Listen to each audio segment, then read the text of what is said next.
Even interview में भी इनसे जब मुलाकात हुई थी मेरी, तो मैंने आर्यन को बोल दिया था भाई इस बार तुम्हारा अंडर 50 रैंक तय है, और 51 रैंक लेकर आए। सब कुछ सेम है सर, हिस्ट्री भी वही है, सब सारे सब्जेक्ट सेम है। बस प्रीलिम्स जब पास आता है तो कुछ ऐसे पॉइंट्स है जिसको एक्सक्लूसिवली प्रीलिम्स के लिए पढ़ना चाहिए। मेरा एक पैरेलल तैयारी में मेरी हेल्प किया है, जहाँ शेड्यूल बनाने से लेके आंसर चेक करने तक। मैं आंसर लिख के उसमें फोटोज अपलोड कर देता था, वो चेक करके भी बता देता था कि किन पॉइंट्स पे ध्यान देना चाहिए, कहाँ पे और इम्प्रूव हो सकता है। छत्तीसगढ़ी में चलेगा सवाल जवाब?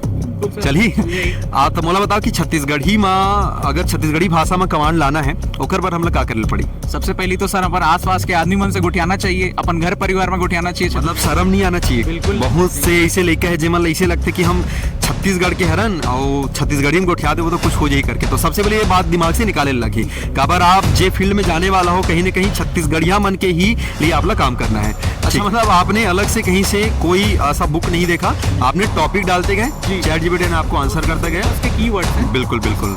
तो भाई समझ लो आपको ज्यादा बुक्स की जरूरत नहीं पड़ने वाली थे। 8वीं 9वीं 10वीं वाले बच्चों के साथ बच्चे बोलते थे कि अरे भैया आप तो इतने बड़े हो, तो भाई शिक्षा जहां से मिल जाए, क्योंकि अगर वो आपका वीक पॉइंट है तो आपको वहां से ग्रेजुएशन हो, चाहे पीजी हो, चाहे यूजी हो, चाहे 10वीं लेवल की शिक्षा हो, आपको वहां से लेना पड़ेगा। क्या मेरा मानना ये है सर, ज्ञान कहीं से भी मिले, बिल्कुल लिमिटेशन नहीं होनी चाहिए कि वीडियो नहीं देखूंगा, टेक्स्ट बुक्स नहीं पढ़ूंगा, जहां से ज्ञान मिले। ये डिपेंड करता है कि आप किस में ज्यादा कंफर्ट है, आपका काम होना चाहिए, दैट्स इट, है ना? इंसान को फ्लेक्सिबल होना ही पड़ेगा। एग्जैक्टली। पेपर 5 फर्स्ट तो Indian geography sir, thank you तो आपको ही रहेगा। एनसीईआरटी शुरू से एनसीईआरटी बेस्ड जो मैंने नोट्स बनाया था आपका, वो बिल्कुल अभी तक वन ऑफ द वो नोट्स है वो जिसको अभी तक मैं चेंज नहीं किया हूँ। जो मैं 2023 से पढ़ रहा था, आज भी उसी नोट्स को फॉलो कर रहा हूँ, आगे भी उसी को पढ़ूंगा, क्योंकि उसके बाहर कुछ पढ़ना है भी नहीं। ज्योग्राफी बहुत लिमिटेड सब्जेक्ट है, उसको कॉम्प्लेक्स किया जाता है लोगों के द्वारा, उसके लिए जरूरत नहीं है। लेकिन इन दोनों सब्जेक्ट्स की खूबसूरती है सर, अगर आप इनको समझ गए कॉन्सेप्ट को, तो आप कितना भी, अगर आप 2 नंबर के आंसर को 15 में पूछ देंगे तो आप 15 में भी लिख लेंगे, और 15 का आंसर आप 2 में भी लिख लेंगे। इतना अगर आप टेक्निकलिटीज इसकी समझ गए तो ये बहुत ईजी हो जाता है। सोशल मीडिया कहीं ना कहीं इंसान को खींचता है अपनी तरफ, ये तो मैं जरूर मानता हूँ। मैं जब कॉलेज पास आउट हुआ, दिमाग में था कि कुछ तो करना है, कॉलेज में बहुत मस्ती हो गया, अब पढ़ाई करना है। पढ़ाई करने के लिए तो मुझे याद है आज भी, शायद 23 या 24 जून था जिस दिन मैंने इंस्टाग्राम, फेसबुक, ये सारी चीज़ें अनइंस्टॉल की थी, और कल मैंने इंस्टॉल किया सर। नमस्कार, जय जोहार, जय छत्तीसगढ़, आप सभी का स्वागत है अद्वैत एजुकेशन में। और आज हमारे बीच एक ऐसे शख्स हैं जिन्होंने हाल ही में सीजीपीएससी 2024 की परीक्षा उत्तीर्ण की है और एक रैंक लगाया है। रैंक के बाद इन्होंने पोस्टिंग भी प्राप्त की है। इनके बारे में आज जानकारी लेंगे। इनका नाम है आर्यन राठौर। आर्यन, सबसे पहले बहुत बहुत बधाई आपको, शुभकामनाएं। Thank you so much sir, thank you. तो आप अपने बारे में बताएं कि कौन सी रैंकिंग लगी, कौन सा प्रयास था, और कौन सा पोस्ट में जो है आप अभी पोस्टिंग होने वाली है, आपकी जाने वाले हैं? सर मेरा सबसे पहले तो thank you so much sir, आपको भी, पूरे अद्वैत टीम को भी, खिलेश सर को विशेष। मेरा नाम आर्यन राठौर है, मेरा रैंक इस बार 51 लगा है। ये मेरा दूसरा प्रयास था सीजीपीएससी में, पहला अटेम्प्ट मैंने 2023 में दिया था।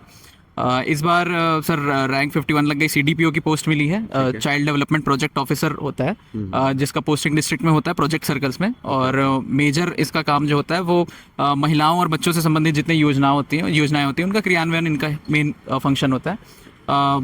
तैयारी थी सर इसी बार, पिछले बार भी काफी तैयारी किया था, और इस बार सफलता मिल गई सर। तो सेकंड रैंक में आपको जो सफलता प्राप्त हुई है। आर्यन, हम बच्चों से जानना चाहेंगे कि आपका एजुकेशनल बैकग्राउंड क्या था, आपकी तैयारी कैसे शुरू हुई, कैसे आपने तैयारी शुरू करी, और कौन कौन से चैलेंजेस आए? क्योंकि बहुत सारे ऐसे बच्चे रहते हैं वो बैकग्राउंड्स को भी, लाइक उनका एजुकेशनल बैकग्राउंड कौन सा है, कौन से सब्जेक्ट से उन्होंने ग्रेजुएशन किया है, ये भी क्या ये मैटर करता है?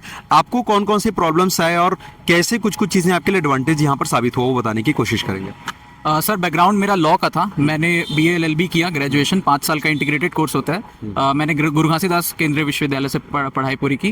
रही बात सर किसी स्ट्रीम की एडवांटेज या डिसएडवांटेज की, तो मैं, जहाँ तक मेरी समझ है, मैं जितना मानता हूँ कि PSC में एक ऐसा एग्जाम है सर जिसमें सारे अलग अलग स्ट्रीम्स का एक परफेक्ट ब्लेंड एक माना जा सकता है, जिसमें लॉ वालों के लिए पेपर 7 पार्ट 1 है, अगर कोई इंजीनियरिंग बैकग्राउंड से हो तो उसके लिए मैथ्स है, साइंस है। तो हर किसी के लिए कुछ एडवांटेजेस भी होते हैं, कुछ डिसएडवांटेजेस भी होते हैं। अगर मैं आर्ट्स बैकग्राउंड से हूँ तो मेरे लिए कहीं ना कहीं जो टेक्निकल पॉइंट साइंस है, मैथ्स है, वो मेरे लिए थोड़ा चैलेंजिंग था।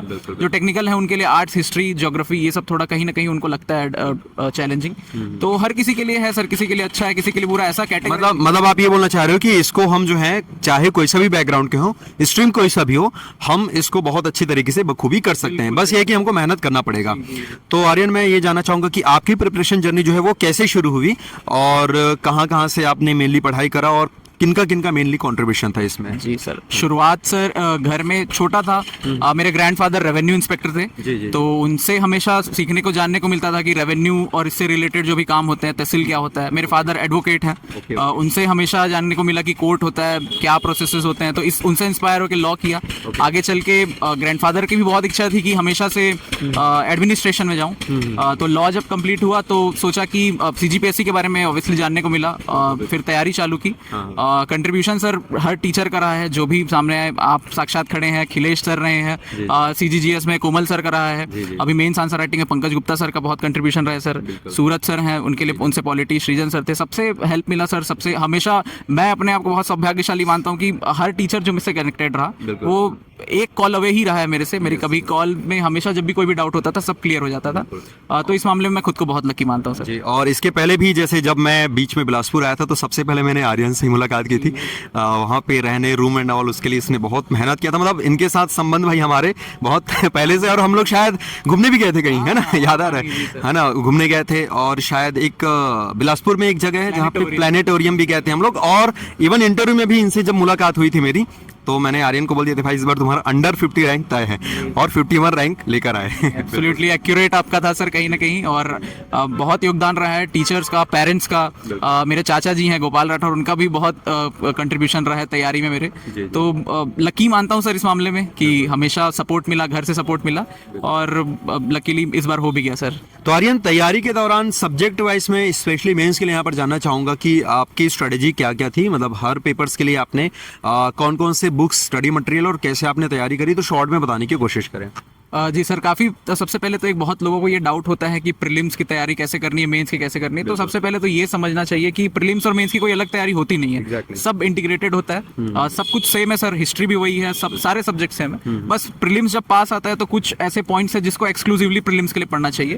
अगर तैयारी के लिए बुक लिस्ट की बात की जाए सर, तो पेपर 1 से अगर शुरू करेंगे तो पेपर 1 में जैसा कि एक कन्वेंशन चला आ रहा है विनय कुमार पाठक सर की बुक का, तो मैं भी वही से पढ़ा।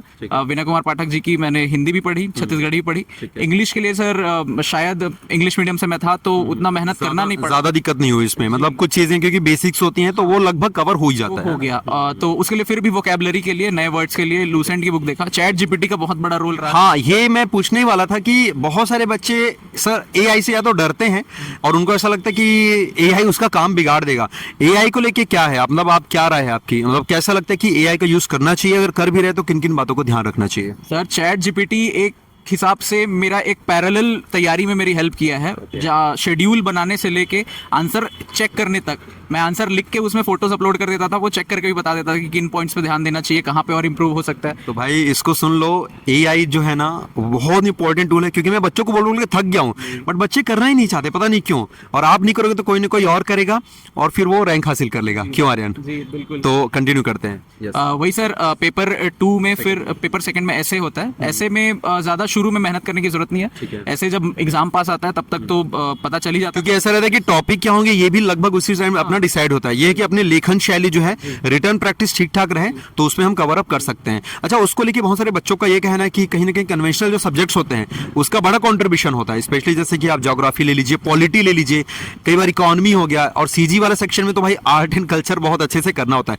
उसको लेकर आपका क्या व्यू है? जी सर, ये स्टैटिक पोर्शन जो है एक फंडामेंटल बेस तो बनाते ही हैं। अगर आपको इनका नॉलेज है तो एक बहुत अच्छा ऐसे फ्रेम कर सकते हैं। इसके अलावा एक जो सबसे हेल्पफुल चीज मुझे लगी वो थी न्यूज़पेपर रीडिंग। अगर न्यूज़पेपर कोई पढ़ रहा है तो उसका ऐसे कोई ब्रेक नहीं कर सकता, क्योंकि बहुत सारे पॉइंट्स पे बेनिफिट करता है सर। पहला तो सेंटेंस फ्रेमिंग, उससे अच्छा कहीं सीखा नहीं जा सकता। खास करके मैं इंग्लिश न्यूज़पेपर की बात कर रहा हूँ। क्योंकि हिंदी में भी तो बहुत सारी कई बार ऐसी चीजें आती है। अच्छा आर्यन, आपका मीडियम इंग्लिश में था इसलिए ये तो कंफर्ट है कि इंग्लिश मीडियम ऑब्वियसली आप प्रीफर करेंगे।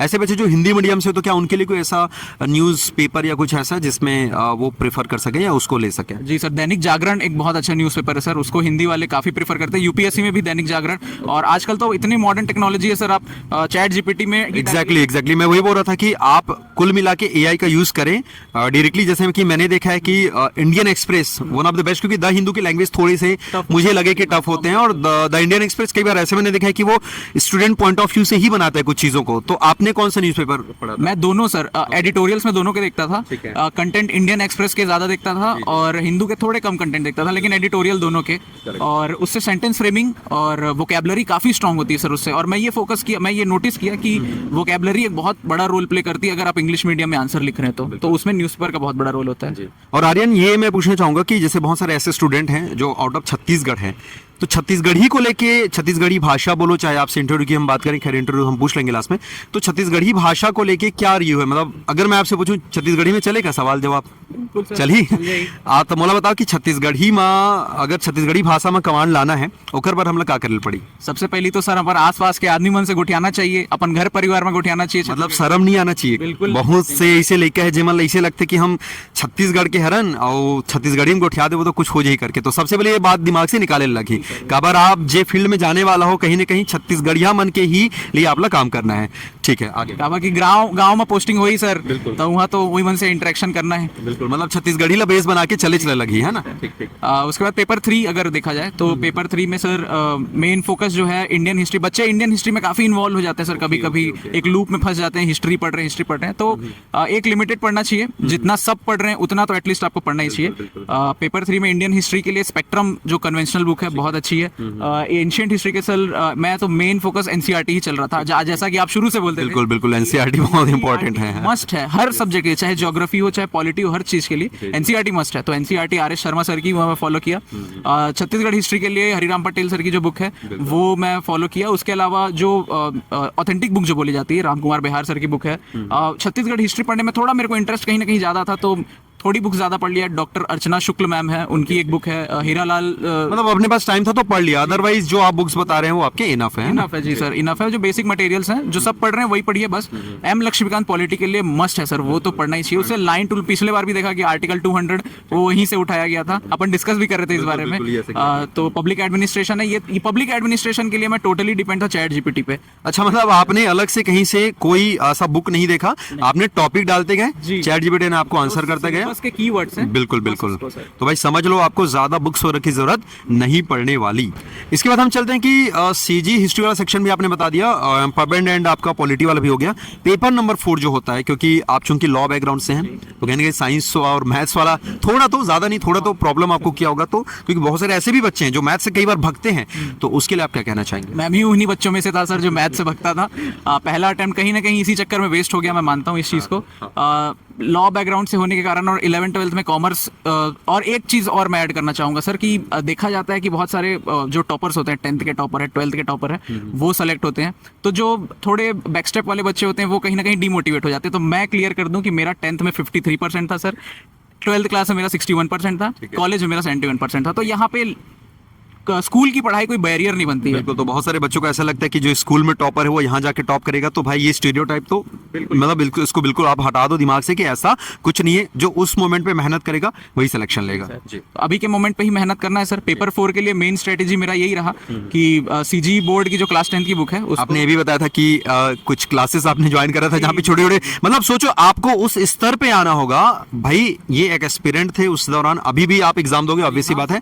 और इन्होंने जब मुझे बताया तो मैं खुद आश्चर्यचकित था कि ये उन बच्चों के साथ पढ़ते थे, 8वीं 9वीं 10वीं वाले बच्चों के साथ। बच्चे बोलते थे कि अरे भैया आप तो इतने बड़े हो, तो भाई शिक्षा जहां से मिल जाए, क्योंकि अगर वो आपका वीक पॉइंट है तो आपको वहां से ग्रेजुएशन हो, चाहे पीजी हो, चाहे यूजी हो, चाहे 10वीं लेवल की शिक्षा हो, आपको वहां से लेना पड़ेगा जी। अब एक अवस्थी सर थे, वो स्कूल के बच्चों को ट्यूशन पढ़ाते थे, तो उनके साथ बैठ के मैं 8th 9th क्लास के बच्चों के साथ बैठ के साइंस कंप्लीट किया, क्योंकि साइंस लगभग वही उसी लेवल का जनरली पूछा जा रहा है। तो साइंस के लिए ये, और बायोलॉजी के लिए थोड़ा सा डीप में जाना पड़ता है। एनसीईआरटी 11th-12th की एक बार पढ़ लेनी चाहिए। फिजिक्स तो बेसिक ही होता है, वो 10th क्लास और एनसीईआरटी से हो जाता है। जो सेकंड पार्ट है सर, मैथ्स और रीजनिंग। मैथ्स के लिए थोड़ा अगर कोई ये सोच के रखा है कि मैथ्स से बच जाऊंगा तो एग्जाम निकल जाएगा, ऐसा नहीं हो सकता। मैं झेल चुका हूँ इस चीज को पहली बार में। मतलब ये आप ऐसा समझिए कि भाई अगर आपको ऐसा लग रहा है कि 7th पेपर में आपने सिर्फ 6 पेपर को बहुत अच्छे से किया, एक पेपर राम भरोसे छोड़े, तो फिर वो खत्म है। फिर आप हाँ, आपकी रैंकिंग लगेगी नहीं। मतलब आप सोचो कि इंटरव्यू कॉल भी आएगा, बहुत बड़ी बात है ना जी जी। हाँ, तो पेपर 4 पार्ट 2 जो है वो बेसिक जो है, आदित्य रंजन सर यूट्यूब में बहुत फेमस है, उनके वीडियोस देखा।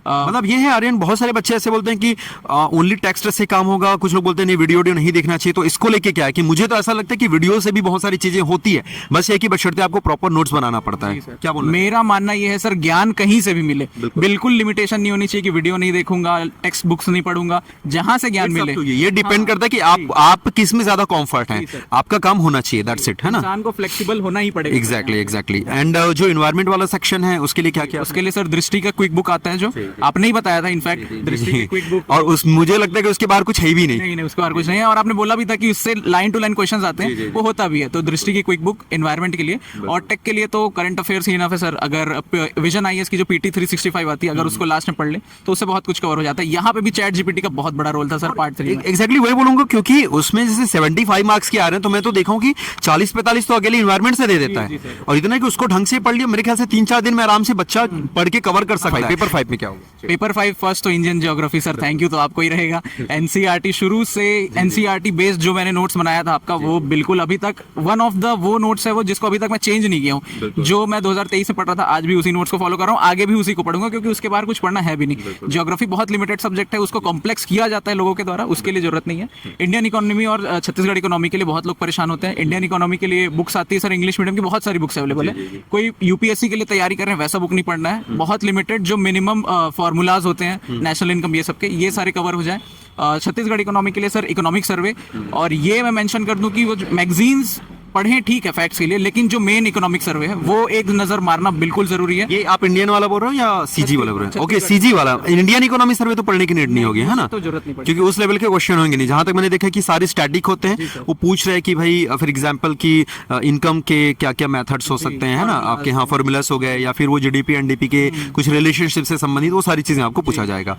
ओके, सो सीजी इकोनॉमी के लिए क्या करना चाहिए बच्चों को? सीजी इकोनॉमी के लिए सर इकोनॉमिक सर्वे इनफ है, स्कीम्स पढ़ लेने चाहिए, जो बेसिक कोऑपरेटिव स्ट्रक्चर है छत्तीसगढ़ का, ये सब की जानकारी होनी चाहिए, और बाकी हो जाता है सर। क्योंकि मुझे ऐसा कई बार लगता है कि इकोनॉमिक सर्वे आपने पढ़ा तो कई बार आपका ऐसे में भी वो रोल प्ले कर देता है, डायरेक्टली वो बजट पूछ देता है कई बार, या आर्थिक सर्वेक्षण पूछ देता है, या कई बार स्कीम्स को ही उठा के पूछता है, और वो कहीं ना कहीं ज्योग्राफी वाले सेक्शन में भी हेल्प करते हैं। जब आप डेटा वेटा वाला पार्ट देखते हो, इवन दो पेपर 7 जो रहता है वहां पर भी कहीं ना कहीं गवर्नमेंट की स्कीम्स में वहां पर काम आता है। अच्छा आर्यन, मैंने एक और चीज नोटिस किया है कि चाहे आप पेपर 5 की इकोनॉमी सेक्शन की बात करें, चाहे ज्योग्राफी सेक्शन की बात करें, चाहे पेपर 6 की जो पार्ट 3 की बात करें, और इवन पेपर नंबर 7 के जो सेक्शन नंबर 1 है, मैं उसकी बात करता हूं, तो बहुत सारी चीजें कॉमन है इवन।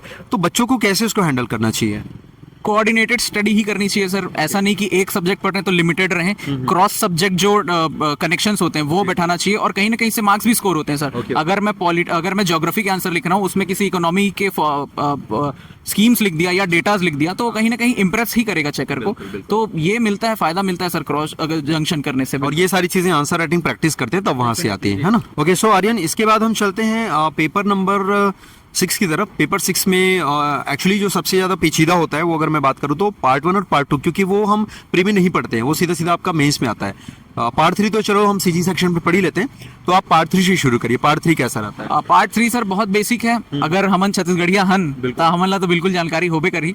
तो छत्तीसगढ़ी के लिए सर जो थर्ड पार्ट है उसके लिए मैंने यहाँ भी एचआर पटेल की ही बुक फॉलो की। उसके अलावा कुछ कंटेंट्स जो थे, एक आर.के. यादव, टी.के. वैष्णव सर की जो बुक आती है उनको एक फिर से रीप्रिंट किया गया आर.के. यादव द्वारा, तो उनकी एक बुक है उसको मैंने देखा। अमरोहित सर की बुक आती है कल्चर के लिए, वो मैंने देखा। इससे मतलब बेसिक जो फैक्ट्स है, कंटेंट, वो इससे आ गया। बाकी इतना इनफ है पेपर पार्ट 3 के लिए। बहुत ईजी है, स्कोरिंग भी है, अच्छे स्कोर कर सकते हैं इसमें। और लड़का मन सुन के लगा था अरे इतना सारा बुक ला पढ़बो तो का हो। अरे भाई एकदम सिंपल आइडिया मैं बताता हूँ, कुछ नहीं करना है।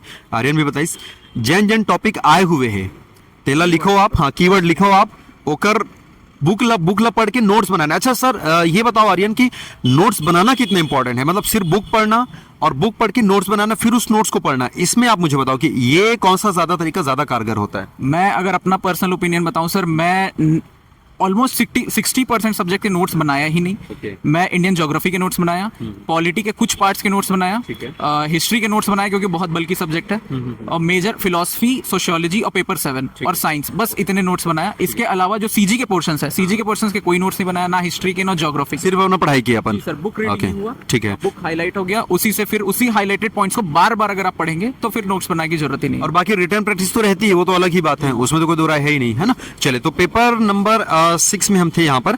पार्ट 1 और पार्ट 2 की स्ट्रेटेजी क्या थी आपकी? फिलोसफी और सोशियोलॉजी सर थोड़ी बल्कि सब्जेक्ट्स हैं, लेकिन इन दोनों सब्जेक्ट्स की खूबसूरती ये सर, अगर आप इनको समझ गए कॉन्सेप्ट को, तो आप कितना भी, अगर आप 2 नंबर के आंसर को 15 में पूछ देंगे तो आप 15 में भी लिख लेंगे, और 15 का आंसर आप 2 में भी लिख लेंगे। इतना अगर आप टेक्निकलिटीज इसकी समझ गए तो ये बहुत ईजी हो जाता है। नोट्स अगर इसके बनाना है तो सर ऐसे नोट्स बनाने चाहिए, क्योंकि पेपर 6 सेकंड हाफ में होता है, 2 घंटे का रिवीजन का टाइम मिलता है। तो नोट्स, मेरा मानना ये था और मैं बनाया भी, फिलोसफी के एक फिलोसोफर के एक पेज में कंसाइज कर दीजिए, तो ताकि वो आप 60 पेज पलटे, 50 पेज पलटे, तो आपका फिलोसफी कंप्लीट हो जाए। Same goes with sociology. Sociology में भी बिल्कुल क्रिस्प होने चाहिए नोट्स।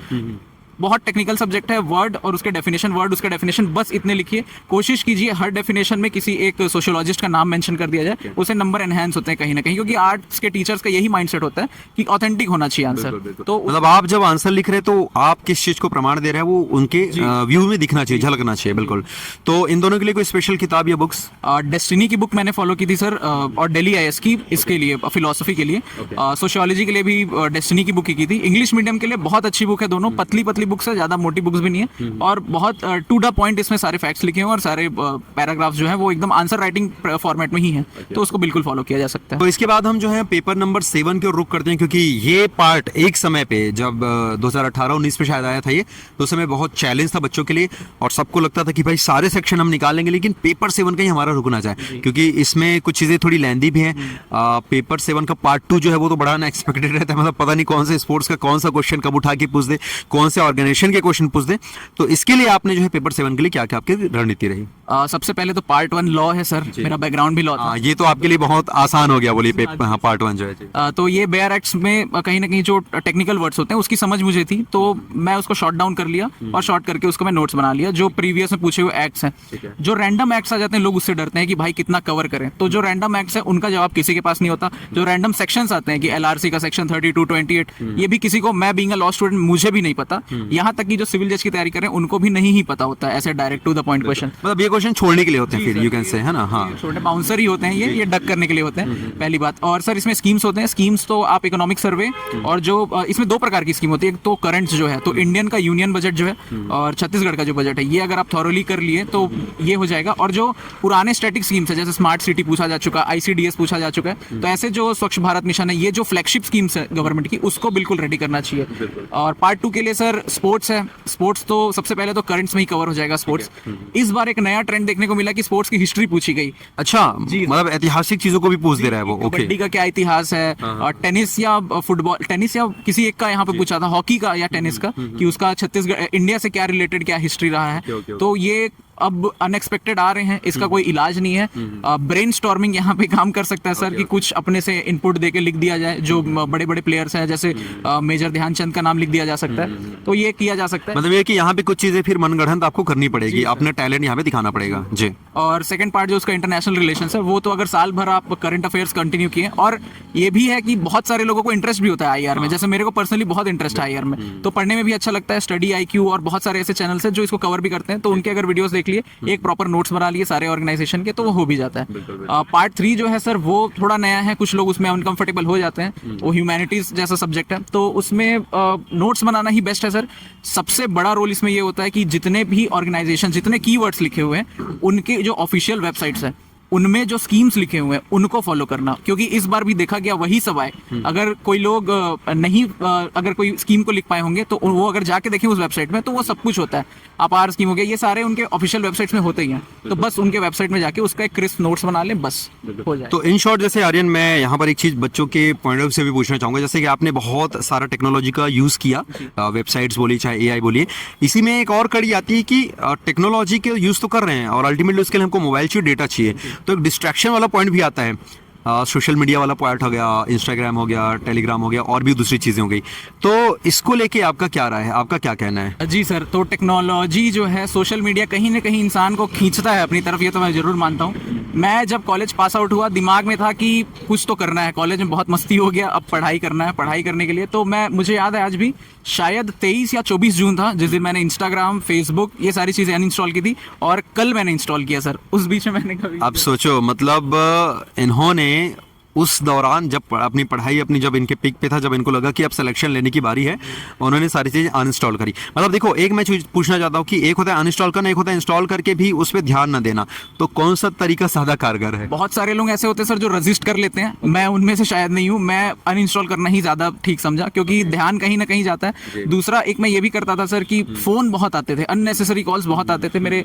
बहुत से कनेक्शन है बिलासपुर में, तो बहुत कॉल्स आते थे, इसलिए मैं प्रीफर करता था 24 घंटे में मुश्किल से 3 से 4 घंटे मेरा फ़ोन ऑन रहता था। जब रात में सोने जाता था तब ऑन रहता था, उसके पहले कुछ टाइम के लिए ऑन रहता था। बाकी टाइम लाइब्रेरी में हर जगह मेरा फ़ोन स्विच ऑफ ही रहता था। और पढ़ाई के लिए मैंने यूज़ टैब से ही किया। टैब, अब वाईफाई तो होता ही है सर लाइब्रेरी में, एसी भी लगा है, वाईफाई लगा है, सब कुछ वहाँ सेट है। फ़ोन आप बंद कर दीजिए, टैब रखिए या लैपटॉप या कुछ भी, उसकी भी जरूरत नहीं है। बुक है तो बुक पढ़िए, उससे सब कुछ रेडी है। बस ये डिस्ट्रैक्शन से दूर रहना है बस। अच्छा, लाइब्रेरी से एक चीज़ और याद आया, क्योंकि ये दोनों पॉइंट ऑफ व्यू हमको देखने को मिलते हैं। एक्चुअली एक एस्पिरेंट को लाइब्रेरी जाना चाहिए या नहीं, क्योंकि दोनों पॉइंट से नेगेटिव है पॉजिटिव है, तो आपको क्या लगता है? ये द्वंद सर मेरे मन में रोज सुबह उठे, आज भी अगर मैं सुबह उठा तो मैं सुबह यही सोच रहा था कि लाइब्रेरी में पढूं या घर में पढूं। रोज होता है। मेरा ये मानना है सर कि जैसे मेंस होता है, अभी मैं मेंस दिया था, पिछले बार मेंस दिया था, मेंस के बाद जो थोड़ा मूड रहता है ना, वो थोड़ा रिलैक्सेशन का करता है कि अब थोड़ा रिलैक्स कर लेना चाहिए। और हमेशा ये बोला जाता है सर कि इंसान जैसे ही थोड़ा रिलैक्स होता है वो केयरलेस होने लग जाता है। तो मैं ये सोचा कि ये जो मोमेंट है इसको मैं लाइब्रेरी में ही जाके बैठता हूँ। मेरे बगल में भैया हैं, असिस्टेंट डायरेक्टर हैं अभी, शेखर भैया, वो हमेशा से साथ रहे, वो भी साथ में बैठ के पढ़ते थे। तो मैं उनको देखता था कि वो इंसान जो ऑलरेडी क्लास 2 है वो पढ़ रहा है, तो फिर मैं तो कुछ भी नहीं हूँ, तो मेरे को तो पढ़ना ही पड़ेगा। तो मतलब कहीं ना कहीं एक मोटिवेशन जो फैक्टर है वो वहां से आता है। बाकी फिर डिपेंड करता है कि भाई बाकी लोग कुछ और कारण से लाइब्रेरी ज्वाइन करते, तो उनकी पर्सनल प्रॉब्लम। जी, तो आर्यन, आपने सारी चीजें बहुत अच्छे तरीके से बताया। और मैं बच्चों के पॉइंट ऑफ व्यू से एक और चीज लास्ट में पूछना चाहूंगा, उसके बाद मैं कंक्लूड करूंगा कि एक एस्पिरेंट जब अपनी तैयारी शुरू करता है तो उसके जो पढ़ने के जो टाइमिंग्स वगैरह हैं या जो उसके डिसिप्लिन वगैरह हैं, कैसे उसको मैनेज करने, मतलब उसकी जो डेली लाइफ है वो क्या होना चाहिए? सर इसके लिए मैं एक रेफरेंस देना चाहूँगा। बहुत पहले जब स्टार्टिंग में तैयारी चालू किया था तो एक तहसीलदार थे, उनसे मेरा मिलना हुआ था। वो, उनकी भी स्टोरी लगभग मेरी जैसी थी कि 10th में बहुत एवरेज, मतलब एवरेज बिलो एवरेज थे, वो भी 12th में भी बिलो एवरेज थे। घर में उनका बिजनेस था सेटल्ड, घर वाले बोल रहे थे बिजनेस से बैठो। अपने घर से मुश्किल से 2-10 साल का टाइम मांग के थे। तो उन्होंने मुझे एक लाइन बोली थी कि तैयारी ऐसे करो कि तुम्हारा 1 सेकंड भी ये लगे कि वो वेस्ट नहीं हुआ है। बिल्कुल अपने आप को डेडिकेट कर देना पढ़ाई के लिए, ये मान के चलना है कि आने वाले 1 साल 2 साल में क्लियर करना ही है। एक मोटिवेशन, मैं तो मानता हूँ सर मोटिवेशन जैसी कोई चीज एग्जिस्ट नहीं करती है। एलोन मस्क भी अभी रिसेंटली एक पॉडकास्ट में उन्होंने एक लाइन बोली कि उनसे पूछा गया कि आपको क्या मोटिवेशन है, आप कैसे आगे बढ़ते हैं, तो उन्होंने बोला कि अगर मैंने गोल सेट किया है तो मुझे बस वो गोल अचीव करना है, इसके लिए मोटिवेशन की जरूरत क्या है? गोल मैंने सेट किया है, अचीव मुझे करना है, तो मुझे मोटिवेशन क्यों चाहिए? मैं करूंगा ही करूंगा। तो टारगेटेड होकर पढ़ाई करना है, गोल ओरिएंटेड पढ़ाई करना है। डिस्ट्रैक्शन लाखों है दुनिया में, बिल्कुल नहीं होना है डिस्ट्रैक्ट, बस पढ़ना है सर। बिल्कुल। तो आपने यहाँ पे आर्यन से बहुत सारी जानकारी, बहुत सारी इन्फॉर्मेशन यहाँ पे कलेक्ट किए, और उम्मीद करते हैं कि ऐसे और भी अन्य जानकारी आपको मिलती रहेंगी, क्योंकि लगातार हमारे साथ आर्यन जुड़े रहेंगे। साथ ही साथ और भी जो एस्पिरेंट्स हैं जिन्होंने एग्जाम दिया, क्रैक किया, उनकी भी सक्सेस स्टोरी आप सभी के सामने हम लेकर आएंगे। तो बने रहे हमारे साथ। Thank you so much Aryan, हमारे साथ जुड़े रहने के लिए, और wish you all the best. आप भविष्य में और भी बहुत अच्छा करेंगे, हमारी शुभकामनाएं हमारी टीम की तरफ से। आप सभी का धन्यवाद। जय हिंद, जय जोहार, जय छत्तीसगढ़।